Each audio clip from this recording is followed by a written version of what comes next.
নমস্কার বন্ধুরা, আরেকটি নতুন ভিডিওতে তোমাদের সবাইকে স্বাগত। আর দুদিন বাকি, তারপরে কিন্তু অপেক্ষার অবসান ঘটিয়ে গ্র্যান্ড ওপেনিং হতে চলেছে সেই জিনিসটার, যেটা এতদিন ধরে সবাই অপেক্ষা করছিল। ইয়েস, তোমরা ঠিক ধরেছ, রথীন্দ্র মাল্টিপ্লেক্স।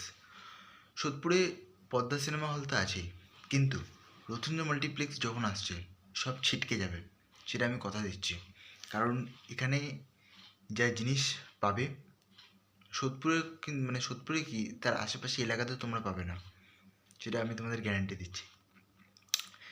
এবার একটা জিনিস দেখো, গতকাল রাতে আমি একটা ভিডিও বানিয়েছিলাম টিকিট আর শো টাইম নিয়ে, সেটাতে একটা হয়ে গেছে, কিন্তু জাস্ট কয়েক মিনিট আগে গতকালেরই একটা আপডেট ছিল, সেটা আমি কভার করতে ভুলে গেছিলাম। তো সেটাই আমি তোমাদের জানাতে এলাম, তোমরা এটাতে হয়তো অনেকটাই খুশি হবে। দেখো, অনেক সিনেমাই তো আসে হলিউডের, যেগুলো 3Dতে দেখার মতো হয়, তোমরা সেটা মানবে।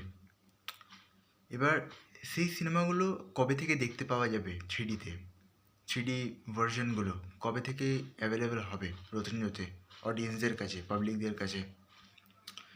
একজন কমেন্ট করেছিল, সেটারই উত্তরে কিন্তু রথীন্দ্র জানিয়ে দিয়েছে ডিসেম্বর থেকে। তার মানে তোমরা বুঝতেই পারছো, অবতার 3 এটা কিন্তু 3Dতে আসার চান্স আছে রথীন্দ্রতে। ঠিক আছে, আর একটা জিনিস বলি, এই যে একটা জাপানিজ মুভি আসছে ডেমন স্লেয়ার, এবার এখন মনে হচ্ছে 26 তারিখ শিনচ্যান কাসুকাবে ডান্সার্স যে সিনেমাটা আসছে, ওটা কিন্তু রথীন্দ্র মাল্টিপ্লেক্সের চান্স আছে যে রিলিজ হবে। দেখা যাক এরপর কী হয়।